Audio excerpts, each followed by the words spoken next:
भारत और इजराइल के बीच दोस्ती पिछले कुछ सालों से काफी मजबूत हुई है। प्रधानमंत्री मोदी और इजराइल के प्रधानमंत्री बेंजामिन नेतन्याहू ने इस रिश्ते को और ज्यादा ऊंचाइयों तक पहुंचाया है। लेकिन अब एक चुनौती सामने आई है, पीओके में हमास की मौजूदगी। जी हाँ, हाल ही में इजराइल के भारत में राजदूत रुवन अजार ने एक बड़ा बयान दिया है, जिसमें उन्होंने स्पष्ट रूप से जताया कि पीओके में हमास की गतिविधियां लगातार बढ़ रही हैं और भारत के लिए ये एक गंभीर सुरक्षा का खतरा बन सकता है। हमास की पीओके में मौजूदगी क्यों खतरनाक है, आइए समझते हैं और साथ साथ आपको ये भी बताते हैं कि हमास जो इस समय इजराइल के खिलाफ युद्ध लड़ रहा है, अब पाकिस्तान के आतंकवादी संगठनों के संपर्क में आ चुका है। बता दें कि भारतीय खुफिया एजेंसियों ने जानकारी जुटाई है कि हाल ही में हमास के कुछ प्रतिनिधि पीओके में आए हैं और वहां उन्होंने जैसे मोहम्मद और लश्कर-ए-तैयबा जैसे आतंकी संगठनों के साथ बैठक की और कुछ इवेंट्स में भी भाग लिया। ये भारत के लिए चिंता का विषय है, इसलिए भी क्योंकि अगर हमास के आतंकी जो गाजा में इजराइल डिफेंस फोर्स के खिलाफ आज तकनीक और गोरिल्ला युद्ध की रणनीति अपना रहे हैं, वहीं तकनीक जैसे मोहम्मद और लश्कर-ए-तैयबा को सिखाते हैं, तो भारत के लिए ये नया सुरक्षा खतरा बन सकता है। वैसे इजराइल ने भारत को क्यों सतर्क किया, ये जानना भी जरूरी है।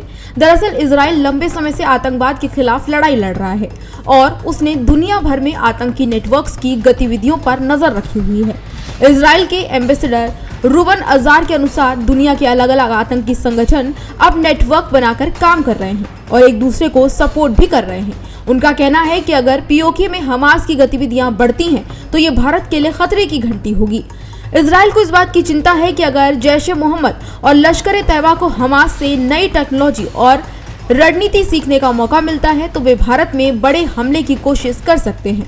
अब अगला सवाल यह है कि भारत हर साल फिलिस्तीन को जो करोड़ों रुपए की सहायता देता है, क्या उसे जारी रखना चाहिए? दरअसल भारत सरकार हर साल फिलिस्तीन को मानवीय सहायता के नाम पर आर्थिक सहयोग देता रहता है, लेकिन अगर फिलिस्तीन का सबसे बड़ा आतंकी संगठन हमास भारत के खिलाफ आतंकियों को ट्रेनिंग देने में शामिल हो जाता है, तो क्या भारत को इस सहायता को रोक देना चाहिए? दरअसल ये सवाल बड़ा है क्योंकि इजराइल की चेतावनी के बाद अब भारत के लिए ये तय करना जरूरी हो गया है कि क्या वह अभी भी फिलिस्तीन को फंडिंग करता रहेगा या अपनी रणनीति बदलेगा। भारत और इजराइल पहले से ही मिलिट्री इंटेलिजेंस और सुरक्षा मामलों में सहयोग कर रहे हैं। भारत इजराइल को रक्षा तकनीक, ड्रोन, मिसाइल, डिफेंस सिस्टम और साइबर सुरक्षा में मदद कर रहा है। इसके अलावा दोनों देश आतंकवाद के खिलाफ मिलकर काम कर रहे हैं। अब जब इजराइल ने भारत को सीधे चेतावनी दे दी है कि पीओके में हमास की गतिविधियां भारत के लिए खतरा बन सकती हैं, तो देखना ये होगा कि भारत सरकार इस पर क्या कदम उठाती है।